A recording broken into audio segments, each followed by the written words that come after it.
दोस्तों, आप सभी के इस कहानी के नए भाग में बहुत बहुत स्वागत है। अगर आप लोगों ने इस कहानी के 8वें भाग को अभी तक नहीं पढ़ा है तो उसका लिंक आप सभी को कमेंट बॉक्स में मिल जाएगा। आप लोग प्लीज़ देख लेना। चलिए 9वां चैप्टर स्टार्ट करती हूँ। प्लीज़ फ्रेंड्स, आप लोग कहानी को लाइक कर देना और चैनल को अभी तक सब्सक्राइब नहीं किया है तो प्लीज़ सब्सक्राइब भी ज़रूर कर लेना, और जिन्होंने सब्सक्राइब किया है उनको बहुत बहुत धन्यवाद।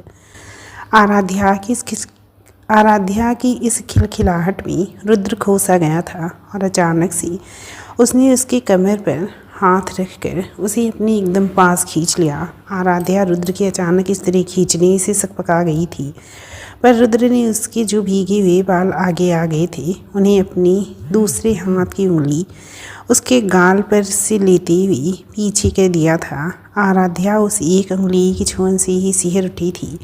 उसने आंखें बंद कर ली थी। उसे समझ नहीं आ रहा था वह ऐसे ही चलने दे या उससे पीछे हट जाए। रुद्र उसके और करीब आ गया था। आराध्या उसकी तेज चलती हुई सांसों को महसूस कर सकती थी। आराध्या एक बार की उसकी इस करीबी में खो सी गई थी, पर उसे जैसे ही रुद्र की बाहों और सीने की गर्माहट महसूस हुई वो एक झटके से पीछे हट गई थी। पर तब तक केसी उन दोनों के सामने खड़ी थी और गुस्से में तालियां बजा रही थी, और उसके पीछे विशेष बिना किसी भाव के खड़ा था। शिवांश भी उन दोनों को ढूंढता हुआ उधर आ पहुंचा था, पर वो इन सब से थोड़ा दूरी पे ही खड़ा हो गया था। केसी विशेष की तरफ मुड़ी और कहा, देखा विशेष, तुम इस लड़की से शादी करने वाली थी जो खुद तुम्हें धोखा देने को तैयार है। इसकी इस सती सावित्री वाली इमेज के पीछे देखा कैसा चेहरा छुपा हुआ है। मुझे सबने मुफ्त में बदनाम किया है, तो ये तो मुझसे भी ज़्यादा करेक्टरलेस, जो सभी परिवार वालों की नज़र में बहुत सीधी है, पर अंदर से ये कैसी है खुद देख लो। बहुत चालाक और धोखेबाज। तुम्हारे साथ शादी कर रही है तो अपने आप तुम्हारी प्रॉपर्टी उसकी होगी, और रुद्र की हिस्से की जायदाद तो उसके परिवार वालों ने इसके नाम कर ही दी है, और अब रुद्र को अपने जाल में फंसा रही है ताकि उसकी बची हुई प्रॉपर्टी में जो क्लेम बन रहा है उसमें रुद्र कोई अड़ंगा ना डाले। सच में बहुत खतरनाक लड़की है ये। शिवांश को केसी पे हद से ज़्यादा गुस्सा आने लगा। वो उसकी तरफ बढ़ता, वैसे ही जोर से आवाज़ आई, शट अप केसी। रुद्र जोर से पानी में से ही चिल्लाकर उस पर चिल्लाया था, ये तुम्हारी सोच को क्या हो गया है? पैसा, प्रॉपर्टी, जायदाद अब यही दिख रहे हैं तुम्हें हर जगह। और सच बोलूं तो मुझे तो आराध्या से ज़्यादा तुम समझ में नहीं आ रही हो। आखिर चाहती क्या हो तुम? आराध्या बिना कुछ कहे अभी भी आंख बंद किए पानी में खड़ी थी। उसकी आंखों से आंसू बह रहे थे। रुद्र की आवाज़ सुन उसने आंखें खोल ली थी, पर बिना कुछ कहे वो पानी में से निकलने लगी। पर रुद्रांश ने उसका हाथ पकड़ लिया था। 1 मिनट आराध्या, आज फैसला इधर ही होगा सबका। कश्मीरा, मैं आज तुमसे क्लियर पूछता हूँ, अगर तुम सच में मेरे साथ ज़िंदगी जीना चाहती हो तो मेरे साथ बिना किसी 1 रुपये की, बिना किसी जायदाद की अभी के अभी मेरे साथ मुंबई में चलकर सेट होना पसंद करोगी? फिर जैसे ही पहली फ़्लाइट मिलती है हम तुरंत अमेरिका निकल जाएंगी। बोलो मंजूर है? इस बार केसी कभी रुद्र को कभी विशेष को देख रही थी, जो पहली बार उसके सपोर्ट में एक शब्द भी नहीं बोल रहा था। बोलो केसी, मुझे आज ही जवाब चाहिए। क्या तुम मेरे फैसले से खुश हो? मुझे अभी का अभी जवाब चाहिए।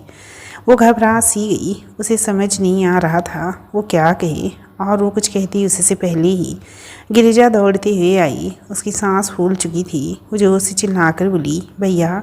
भाभी गाड़ी की तरफ जा रही थी, तभी रास्ते में एक बूढ़े से दिखने वाले आदमी ने भाभी का मुंह पीछे से पकड़ लिया और एक कार सामने आकर रुकी। वो लोग भाभी को पकड़ कर ले गए। मैं पीछे भागी भी थी, चिल्लाई भी, पर तब तक वो लोग तेज़ी से निकल गए। मैं कुछ नहीं कर पाई और वो फूट फूट कर रोने लग गई थी।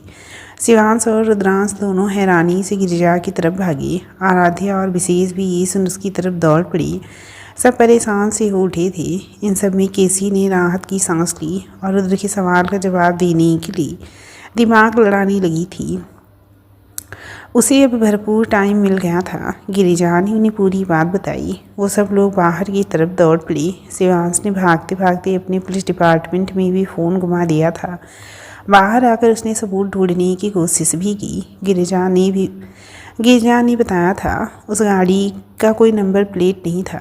शिवांश का गुस्सा फट पड़ा। वो मन ही मन खुद को जिम्मेदार मान रहा था। उसने ही उसे गलत समय पे बात बताकर अपने से दूर जाने दिया।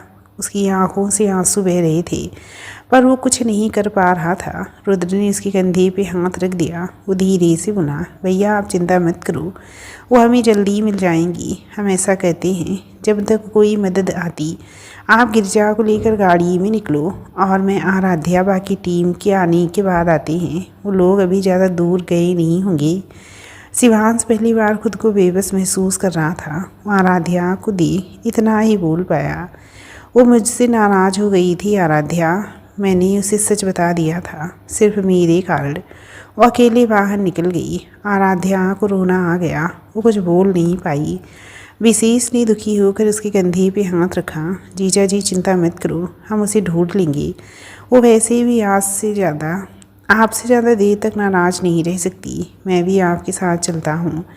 रुद्रांश ने शिवांश से कहा, भैया बाकी की बातें बाद में कहते हैं, पहले हमें जल्दी से जल्दी भाभी को ढूंढना चाहिए। पता नहीं ऐसे कौन से दुश्मन आ गए जो अब दुश्मनी परिवार के लोगों के साथ निकाल रहे हैं। विशेष तब तक गाड़ी निकाल लाया। शिवांश, गिरिजा और विशेष गिरिजा की बताई दिशा में रवाना हो चुके थे। आराध्या और रुद्र वहाँ से तैनात टीम का इंतजार करने लगी। केसी मन मार कर उन लोगों के पीछे आकर खड़ी हो गई थी। वो छटपटा रही थी। उसके हाथ रस्सियों से बांध दिए गए थे और मुंह पे टेप लगाकर कपड़ा बांध दिया था। एक आदमी टैक्सी चला रहा था और उसके पास वाला बूढ़ा इंसान बहसी हंसी हंसे जा रहा था। बहुत पर लग रहे थे। इस ठाकुर खानदान की मुझसे मेरा सिक्का छीनने की कोशिश की। मुझे प्यार गांव में बार बार बदनाम करने की कोशिश की। अब मैं बताऊंगा बदनामी क्या होती है। वो आंसू थोड़ी हैरानी से उसकी तरफ देखने लग गई थी। वो उसे देख मुस्कुरा दिया और अपनी दाढ़ी मूंछ निकाल कर खिड़की से बाहर फेंक दिया। उसकी आंखें फटी की फटी रह गई। उसके गालों पे उंगली फिराते हुए बोला, तुम्हें क्या लगता है इतनी आसानी से तुम्हारे पति के किए हुए अपमान को भूल जाता? नहीं, वैसे सुंदर तो तुम भी हो। चाहूँ तो भी अपना बदला पूरा कर सकता हूँ। ठाकुर खानदान की इज्जत की चीथड़ी तो फिर ऐसे ही भी उड़ जाएंगी। वो डर कर सिहर उठी। उसने जोश से उसके कंधे को पकड़ लिया। पर डरो नहीं, अभी तो गेम शुरू हुआ है। पहले सब पासे मेरे हक में आने दो, फिर देखता हूँ तुम्हारे साथ क्या करना है। शिवांश गिरजा के साथ आगे बढ़ते जा रहा था। एक मोड़ के बाद दो रास्ते होते नजर आए। उसने रुद्रांश और दूसरी टीम को जल्दी से जल्दी दूसरे मोड़ से होते हुए आने को कहा ताकि अगर वो गलत दिशा में जा रहे हों तो दूसरे मोड़ पे नवधा के बारे में उन्हें पता चल सके। और वही हुआ था। रुद्रांश की गाड़ी जब दूसरे मोड़ से गुजरी तो उन्हें साफ रास्ते में पड़े हुए दाढ़ी मूंछ नजर आ गए थे। रुद्रांश ने तुरंत गाड़ी रुकवा दी थी क्योंकि उन्हें गिरिजा की बात याद थी कि एक बूढ़ा सा आदमी नवधा को लेकर गया है। उसने तुरंत शिवांश को फ़ोन पे इन्फॉर्म किया। शिवांश ने गाड़ी फिर से दूसरी ओर मोड़ ली थी। रुद्रांश और आगे निकल चुके थे। थोड़ी देर बाद उनके लिए भी भटकाव वाला रास्ता आ गया था क्योंकि अब तिराहा था और उन्हें किधर जाना चाहिए मालूम नहीं पड़ रहा था। तभी आराध्या ने कहा, मेरे हिसाब से रुद्र हम लोगों के दुश्मन, स्पेशली शिवांश भैया के अगर कोई दुश्मन है तो वो गांव से जुड़े हुए लोग ही होंगे क्योंकि शिवांश भैया ड्यूटी के वक्त अधिकतर गांव के या उसके आसपास के एरिए की केस संभालते हैं और ये दाहिनी तरफ से हमारे गांव का रास्ता ही आता है। हो सकता है वो लोग गांव की साइड ही गए हों। रुद्रांश ने थोड़ा दिमाग पे जोर डाला और कहा, हम ऐसा कहते हैं टीम को एक तरफ भेजते हैं, हम एक तरफ चलते हैं। वैसे भी अभी सब हाथ पैर हवा में मारने जैसा काम हो गया था। घर तो ऐसे ही भी जाना ही है तो हम लोग घर की तरफ निकलते हैं और ये लोग उधर से देखते हुए पहुंचते हैं। और कुछ लोग एक पुलिस से बात कर थोड़ी देर में एक टैक्सी लेकर निकल चुके थे। गांव के पास पहुंचते पहुंचते केसी का फ़ोन बजने लगा। वो नाम देखकर चौंक गई थी। वो रुद्र और आराध्या के सामने फ़ोन नहीं उठाना चाह रही थी, इसीलिए फ़ोन ऐसे ही बजने दिया। रुद्र ने उसे सवालिया निगाहों से देखते हुए कहा, फ़ोन क्यों नहीं उठा रही हो? केसी ने बात टाली। वो ऐसे ही जयपुर से मॉडलिंग एजेंसी वालों का है। मैंने खाली बैठे हुए ऐसे ही आसपास के लिए अप्लाई किया था तो ये एजेंसी से कांटेक्ट हुआ था। वही ऐड के फ़ोटोशूट के लिए बार बार फ़ोन कर रहे हैं। मैंने मना कर दिया, अभी मैं सिटी से बाहर हूँ, टाइम नहीं दे सकती। तो भी बार बार आकर मिलने का बोल रहे हैं। तुम जाना चाहती हो तो जा सकती हो, नहीं रुद्र, अभी ऐसे हालात में जाना ठीक नहीं है। वैसे भी अगर नवदा भाभी नहीं मिली तो सब कितनी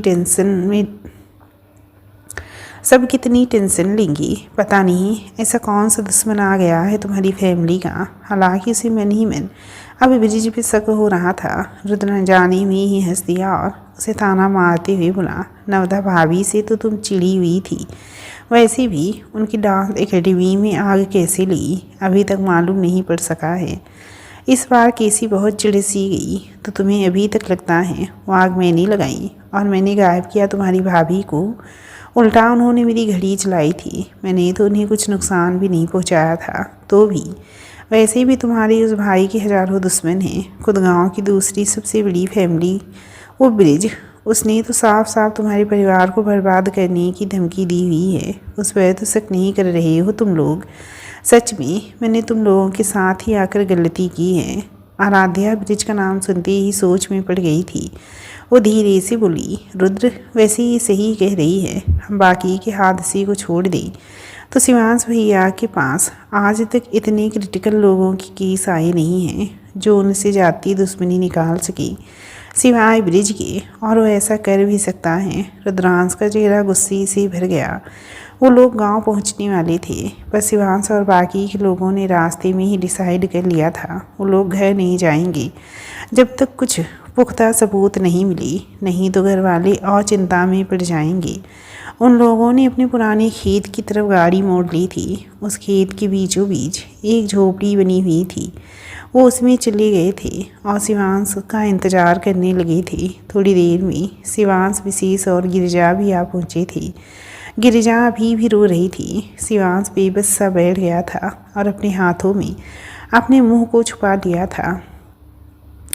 आराध्या ने उसे पानी की बोतल पकड़ाई और कहा, हम लोगों को ऐसा लगता है कहीं ये सब ब्रिज ने तो नहीं। शिवांश ने अपना मुंह फिर से उठाया और गुस्से में दांत पीसते हुए कहा, जिसने भी ये घटिया हरकत की है वो जिंदा नहीं बचेगा। गिरिजा ने रोते हुए कहा, आराध्या उस बाबा की भविष्यवाणी सही साबित हो गई। उसने कहा था भाभी रोएंगी, बहुत रोएंगी, उनका कितना बुरा हाल हो रहा होगा। हम सब यहाँ एक साथ तो हैं, वो तो बेचारी अकेली हैं। शिवांश की आंखों में आंसू बहने लगे थे। रुद्रांश ने उसे डांटते हुए कहा, प्लीज़ गिरिजा, ऐसी फालतू की बातें मत करो। कुछ नहीं होगा उन्हें, हम जल्दी से जल्दी ढूंढ लेंगे उन्हें। शिवांश गुस्से में उठ खड़ा हुआ। मुझे भी पहला शक ब्रिज पर है और उससे सीधे सीधे पूछ कर आता हूँ और उसने सही जवाब नहीं दिया तो उसकी हड्डी पसली सब तोड़ डालूंगा। अगर सच में उसका हाथ रहा तो उसके लिए मुझसे बुरा कोई नहीं होगा।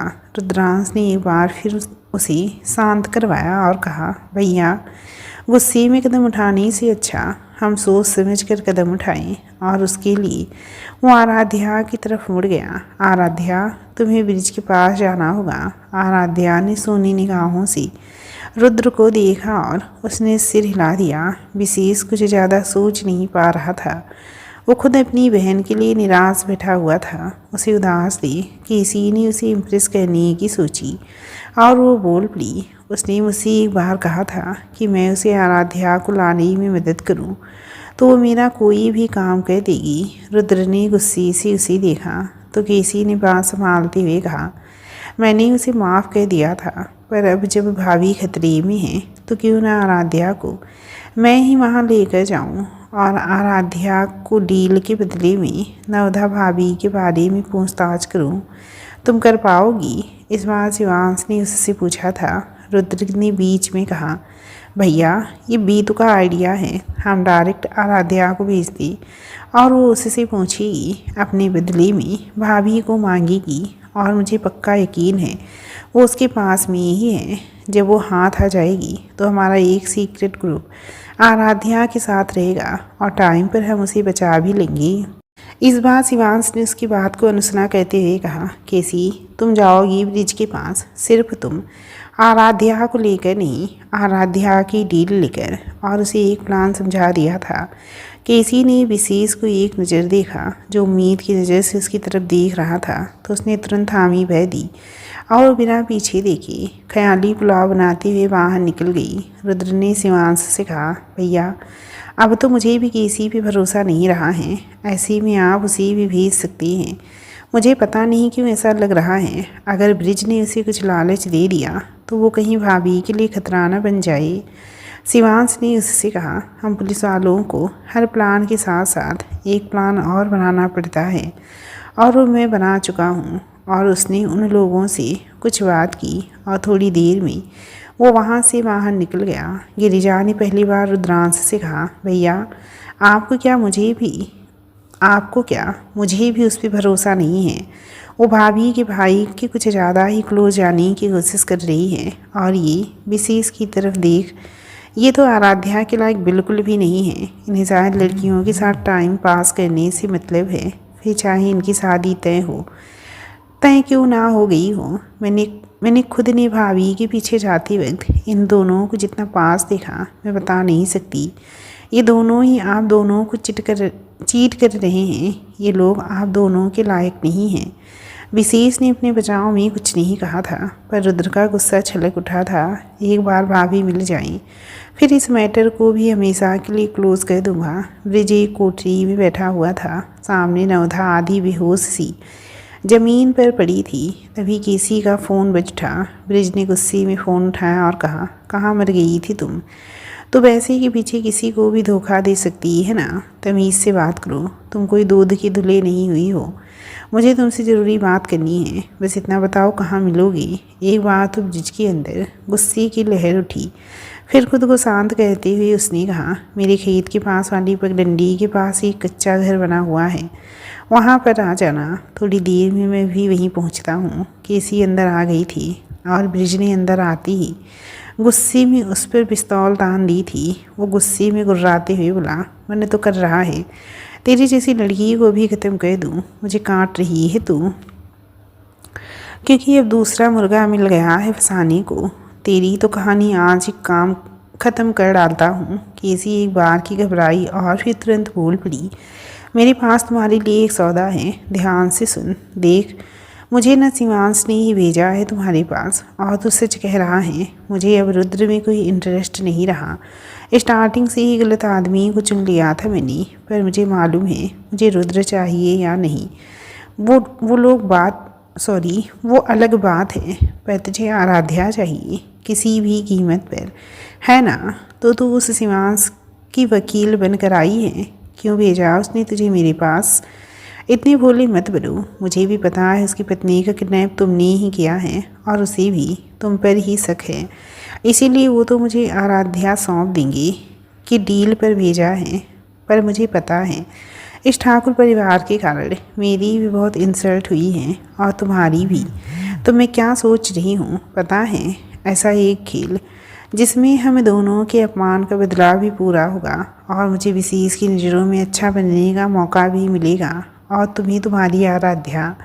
ऐसा क्या प्लान है जिसके दम पर तू इतने डंकी की चोट के साथ कह सकती है सब आसानी से हो जाएगा? उसने उसके कानों में फुसफुसाया। ब्रिज ने एक बार उसे देखा और मुस्कुराते हुए कहा, तो इतनी कमीनी लगती तो नहीं है। भगवान ने कुछ सोच समझ कर ही तुझे मुझसे मिलवाया है। और वो फिर से उसी वहीं छोड़ बाहर निकल गया। केसी को भी आज अपना बदला लेने का मौका मिल गया था। रात हो गई थी। ब्रिज भी अपने घर लौट आया था, पर अब वो वापस जाने की तैयारी में था, और वो सीधे ब्रिज के मेन गेट के सामने थी। आराध्या को देख ब्रिज को यकीन नहीं हुआ। आराध्या उसे देखकर बोली, हैरानी हो रही है मुझे सामने देखकर? ब्रिज उसके पास धीरे से चलकर आया और उसके चारों तरफ घूमते हुए बोल पड़ा, जो काम मैं हमेशा से करवाना चाहता था, आज वो अपने आप हो गया। मेरे घर पर मेरा यार आ गया है। कुछ काम था तुम्हें?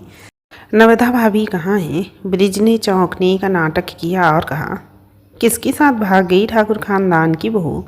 वो सच में गायब हैं। मुझे यकीन नहीं होता। शाम को, वो भी मेरी धर्मपत्नी आकर उसके बारे में पूछ रही हैं। सच में वो गायब हो गई। मुझे तो आज बड़ी खुशी हो रही है। आखिर ठाकुर खानदान की बदनामी होने वाली है। बड़ा उछलता था वो शिवांश अपने राम राज्य जैसे परिवार पर उसकी सीता जैसी पत्नी ही उसे धोखा देकर भाग गई। यकीन नहीं हो रहा है। इस बार आराध्या ने अपना मुंह बिगाड़ा और उससे कहा, मुझे तुम्हारी फालतू की बकवास सुनने में कोई इंटरेस्ट नहीं है। उसके लिए से मेरा प्लान था उन्हें किडनैप कराने का, पर बीच में कौन रोड़ा बनकर आ गया पता नहीं। वो मेरा शिकार थी। आखिर ये कुल देवी दर्शन, शादी का ड्रामा सब मैंने ही रचा था। कितनी मुश्किल से पूरा रास्ता साफ करवाया था और तुमने मेरी मेहनत पर एक बार में पानी फेर दिया। ब्रिज हैरानी से उसे घूरने लगा। आराध्या गुस्से में चिल्ला कर बोली, ऐसे क्यों घूर रहा है? वो सिर्फ मेरा शिकार है। उसे मेरे हवाले कर दी। उसके कारण मेरा ओहदा ठाकुर परिवार में कम हो गया। अंदर ही अंदर मुझे उससे जलन होती है। कितना खुश है वो उस ठाकुर खानदान की बहू बनकर, और मैं जो इस खानदान में बचपन से प्यार में रही। रुद्रांश के साथ मेरा रिश्ता तो शिवांश भैया के रिश्ते से पहले ही तय हो गया था, तो पहला मान मेरा रहना चाहिए था। पर मेरा मान मुझसे छीना गया। रुद्रांश ने उस केसी के कारण मुझसे शादी तोड़ी। पूरे गांव वालों के सामने मेरी और मेरे परिवार की बदनामी करी।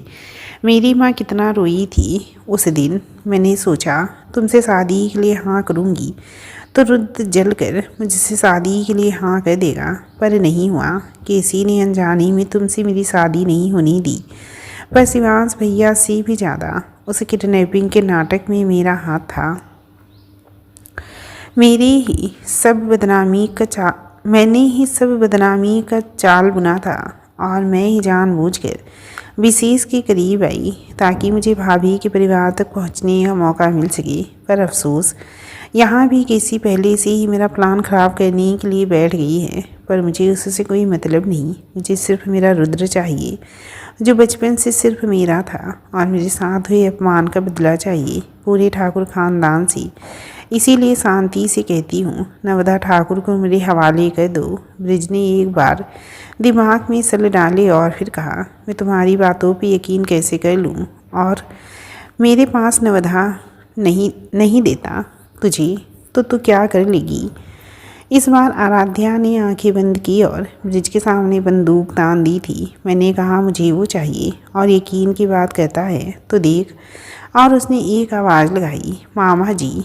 और ब्रिज देख के हैरान था। मामा जी के कुछ आदमियों के साथ एक तरफ से केसी, जिसके हाथ और मुंह रस्सियों और कपड़ों से बंधे हुए थे, वो आ रही थी, और दूसरी तरफ से गिरिजा, जिसका भी हाथ और मुंह बांधा हुआ था।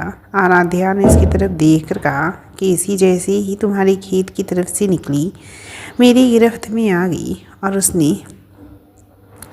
और उससे उगलवाने में ज़्यादा देर नहीं लगी कि तुम्हारे और उसके बीच में क्या बात हुई है। खुद को बहुत होशियार समझती है, पर है सिर्फ पैसे के पीछे दौड़ती एक बेवकूफ़ लड़की। और अफसोस मुझे इसी भी पकड़ना पड़ा गिरिजा की तरफ देखते हुए, क्योंकि इसने मामा जी के साथ मेरी हुई सभी बातों को सुन लिया था। इस सारी शादी के खेल के प्लान की शुरुआत हमने ही की थी। मैंने और मामा जी ने। सब कुछ अच्छे से चल रहा था, पर ठाकुर खानदान ने मुझे ऐसा बनने पे मजबूर कर दिया।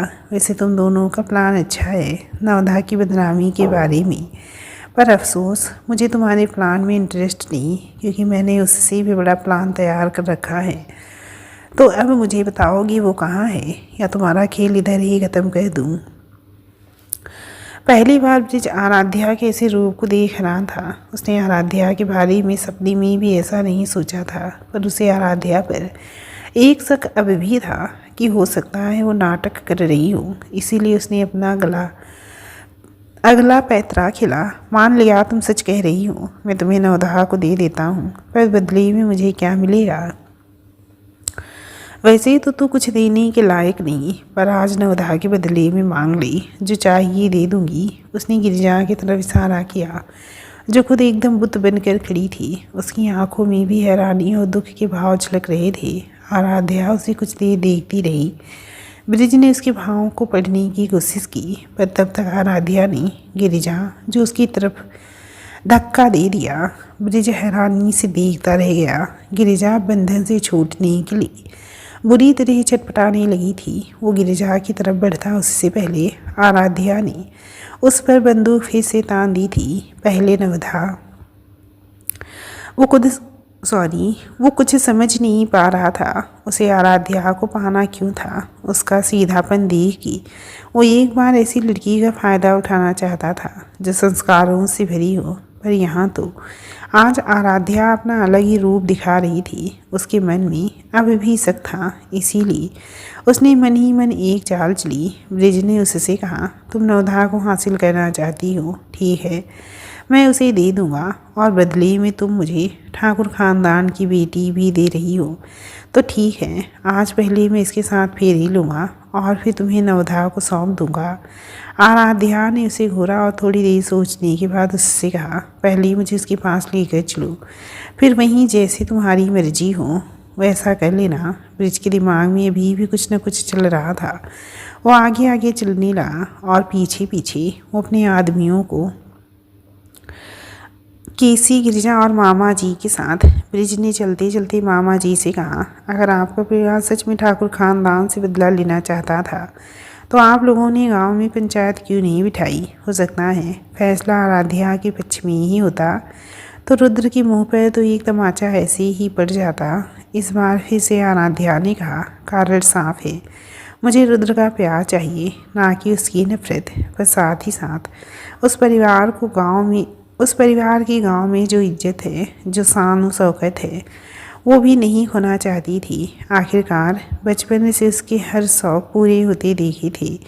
बस इसी कारण उसके परिवार की खातिरदारी करती, उन लोगों को अपना दोस्त बनाकर, अपने माँ बाप का ओहदा देकर उन्हें प्रभावित कर दिया था। उन लोगों के ऊपर मैंने पूरी छाप छोड़ी। पर जब रुद्र ने ही मुझे छोड़ने का सोच लिया तो बस तभी ठान लिया, कुछ ऐसा करूँगी जिससे रुद्र भी मेरे साथ प्यार से रहे और ये हवेली और जायदाद भी मेरे पास रहे। सब कुछ अच्छा चल रहा था। मैंने रुद्र को केसी के खिलाफ भी करना शुरू कर दिया और विशेष को जानबूझकर केसी के पास रहने का मौका दिया।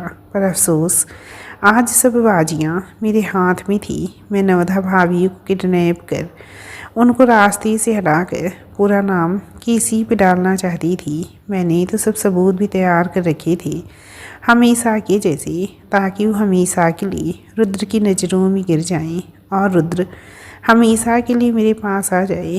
पर सिर्फ तुम्हारी गल, मेरा बना बनाया प्लान फेल हो गया। खैर, अब भी कुछ नहीं बिगड़ा। तुम नवधा भाभी को मुझे सौंप दो। गिरिजा से शादी करना चाहते हो तो बेशक करो, पर जान से हाथ तो इसे भी धोना पड़ेगा, क्योंकि अब इसे मेरा सारा प्लान मालूम पड़ गया है।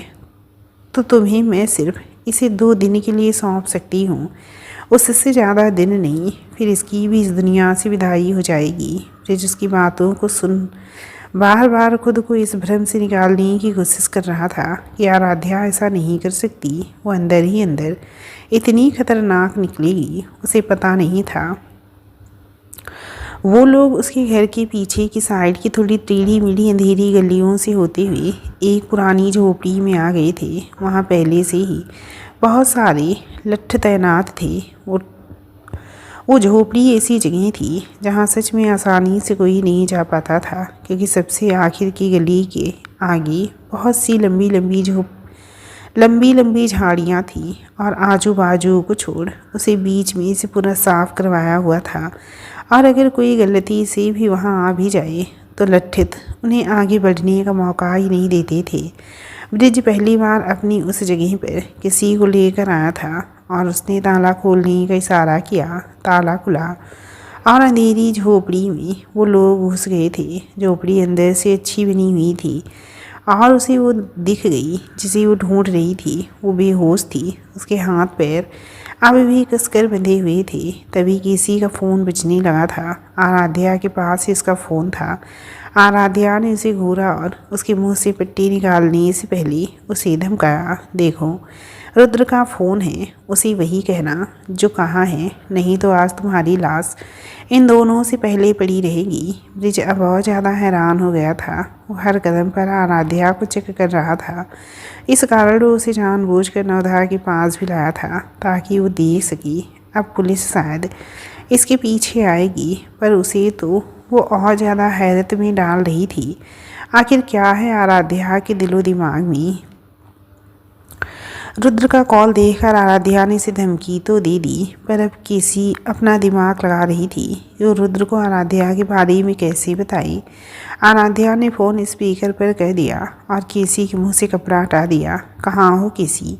भाभी अभी तक मिली ही नहीं है। मैं नहीं जानता ये सच है या गलत, पर तुम इन सब में तो शामिल नहीं हो। केसी ने थोड़ा बात को मोड़ा। रुद्र, तुम मुझ पे शक कर रहे हो, पर मैंने ऐसा कुछ नहीं किया। पर शायद तुम सही हो। कभी कभी बहुत ख़ास लोग भी धोखेबाज निकल जाते हैं, इस कारण शायद तुम्हारा शक करना जायज़ है।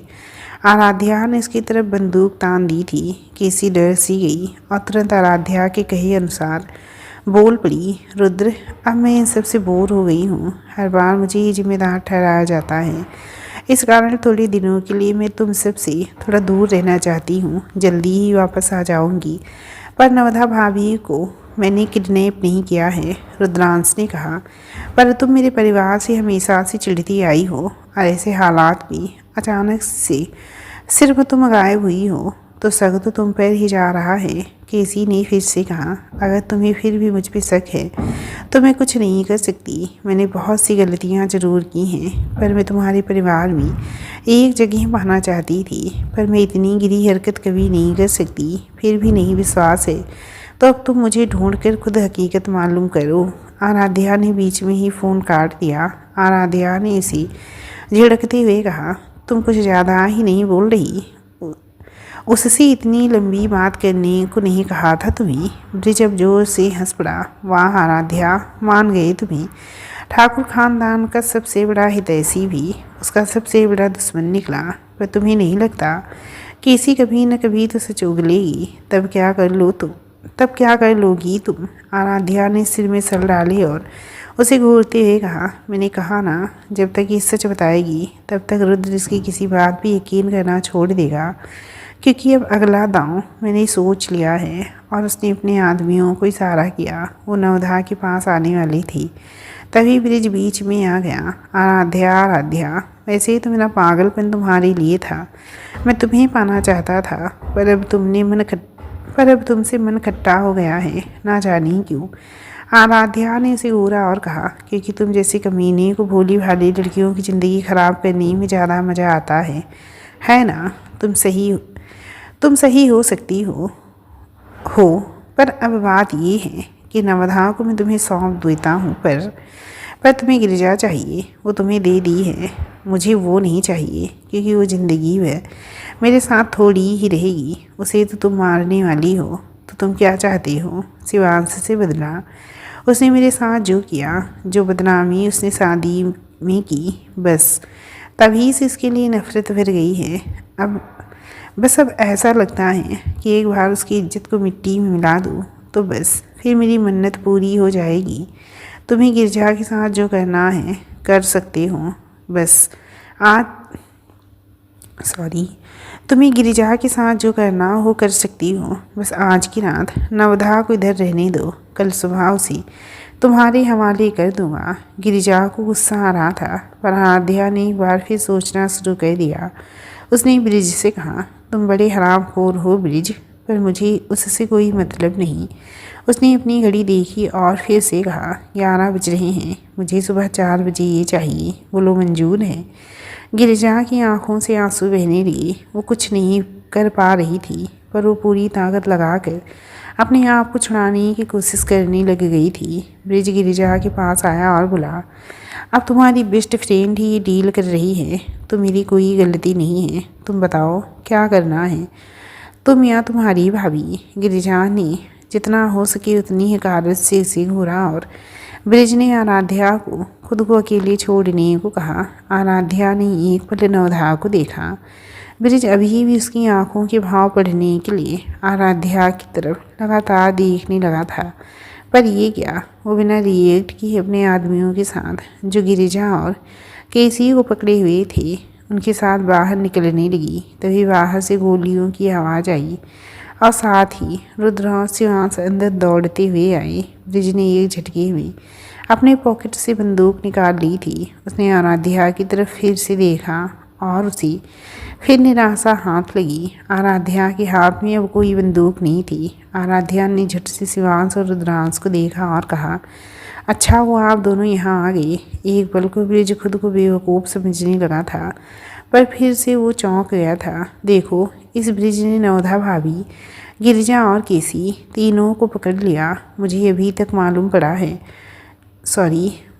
मालूम पड़ा और मैं तुरंत मामा जी को लेकर यहाँ आ गई, क्योंकि अब आप लोगों को मैं ढूंढने में टाइम पास नहीं कर सकती थी। रुद्र ने चिंता से देखते हुए गिरिजा और केसी के हाथ और मुंह को खोला और कहा, हमें तुम पर शक था, तुम्हारा नंबर ट्रेस किया और यहाँ तक पहुँचते, पर ये सब।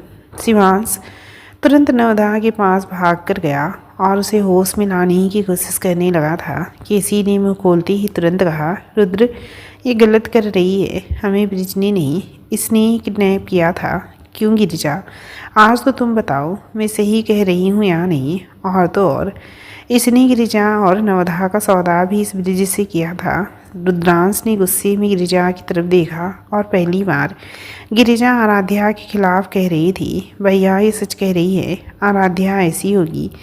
मुझे नहीं पता था तुम लोग क्या कर रहे हो, मुझे कुछ समझ नहीं आ रहा है, साफ साफ बताओ। गिरिजा ने शुरुआत से अंत तक पूरी बात बता दी। अब रुद्र गुस्से से आराध्या के पास गया था और उसे एक थप्पड़ रसीद दिया था और इसी थप्पड़ से केसी के मन में ठंडक पहुंची, एक अजीब सी शांति। दोस्तों, इस कहानी के इस चैप्टर का एंड यहीं पे करती हूँ। मिलती हूँ इस कहानी के नेक्स्ट चैप्टर के साथ। आप लोगों को आज का चैप्टर कैसा लगा?